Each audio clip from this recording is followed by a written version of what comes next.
ये कहानी एक किंग और दो बूढ़ी औरतों की है। ये किंग बहुत ही अय्याश था। हर वक्त उसके पास लड़कियां रहती थी और वो खुद शराब के नशे में रहता था। लेकिन अभी तक राजा को अपनी मनपसंद रानी नहीं मिली थी। कोई ऐसी जो राजा दिल से उससे पसंद करे और उससे शादी कर ले। उसी महल के पास में एक गांव था। उस गांव में दो बूढ़ी औरतें रहती थी। वो दोनों बिल्कुल अकेली थी और घर से इतना बाहर भी नहीं जाती थी और उन दोनों की शादी भी नहीं हुई थी, जिससे ये साफ जाहिर था कि उन दोनों बूढ़ी औरतों को यहीं पे अकेले ऐसे ही मर जाना है। लेकिन उनकी आवाज बहुत ही प्यारी थी। उम्र के लिहाज से उन दोनों की आवाज बूढ़ी औरतों के जैसी नहीं थी। एक सुबह जब एक बूढ़ी औरत गाना गा रही थी तब वो आवाज राजा सुन लेता है। वो आवाज काफी राजा को पसंद आती है और राजा इस आवाज को फॉलो करते हुए उसके पीछे जाता है। लेकिन वो बूढ़ी औरत अचानक से घर पर चली जाती है, जिससे राजा को उसको देखने का मन और भी ज़्यादा हो जाता है। और राजा सोचता है कि ये शायद कोई खूबसूरत लड़की होगी जो शर्मा के अंदर चली गई। उन बूढ़ी औरतों में एक का नाम ईमा और एक का नाम डोरा था। डोरा काफ़ी चालाक और लालची थी। डोरा के मुकाबले में ईमा काफ़ी सीधी सादी और डरपोक थी।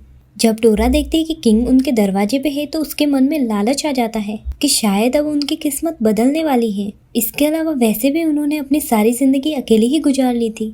डोरा अंदर से ही किंग को कहती है कि आप एक हफ्ते बाद आइएगा, मैं आपको अपनी बॉडी का एक पार्ट दिखाऊंगी। ये सुनकर राजा समझता है कि शायद वो शर्मा रही हो और उसे उसका प्यार मिल गया है। लेकिन राजा को ये नहीं पता था कि अंदर दो बूढ़ी औरतें हैं।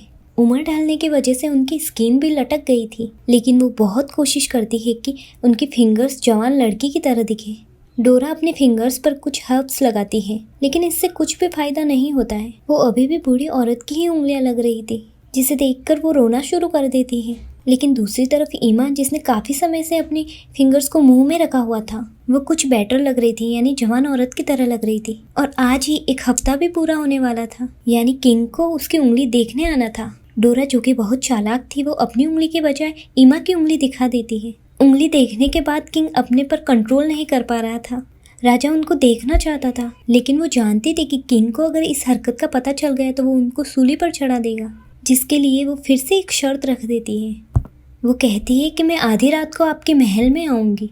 इसके लिए शर्त ये है कि वहाँ पे बिल्कुल अंधेरा हो, महल के सारे कैंडल लाइट्स बुझा दिए जाए। इसके लिए किंग एग्री हो जाता है। अब ईमा डोरा की बॉडी को किसी ग्लू से चिपकाती है ताकि वो थोड़ी जवान औरत की तरह लगे। आधी रात को किंग का एक आदमी डोरा को लेने आता है और इसकी शर्त के मुताबिक महल में अंधेरा होता है। सुबह में राजा को महसूस होता है कि कुछ तो गड़बड़ है। जब राजा लाइट में उस औरत को देखता है तो वो गुस्सा हो जाता है और ये सोचता है कि रात उसने एक बूढ़ी औरत के साथ बिताई। राजा गुस्से से पागल हो जाता है और डोरा को महल की खिड़की से बाहर फेंकवा देता है। लेकिन जंगल में डोरा एक पेड़ से लटक कर बच जाती है और उसके साथ एक मैजिक हो जाता है। वहाँ पे एक लेडी मौजूद थी जो उसे एक खूबसूरत जवान लड़की में बदल देती है, जिसके बहुत ही लंबे खूबसूरत सुनहरे बाल थे। और अगले दिन जब किंग शिकार के लिए जंगल में जाता है, वहाँ उसे डोरा पड़ी मिलती है और एक ही नज़र में राजा को डोरा से प्यार हो जाता है। राजा उसे अपने महल में ले आता है और उसे अपनी रानी बनाने का फैसला ले लेता है। डोरा कुछ भी नहीं जानती थी कि वो जवान औरत कैसे बनी, लेकिन उसे अपनी सिस्टर ईमा अभी भी याद थी और उसे अपनी शादी पर भी इनवाइट करती है।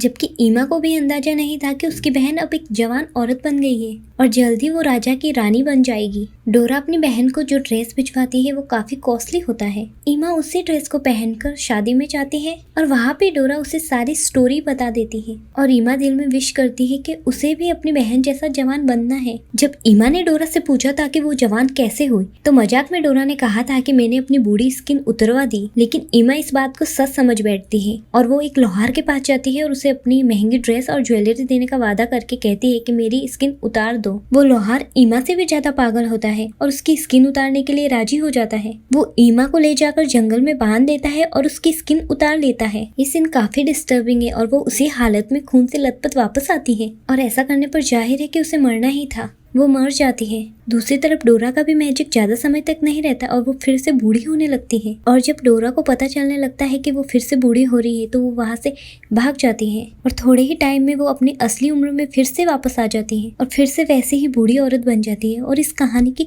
यहीं पर एक सैड एंडिंग हो जाती है। Thanks for watching.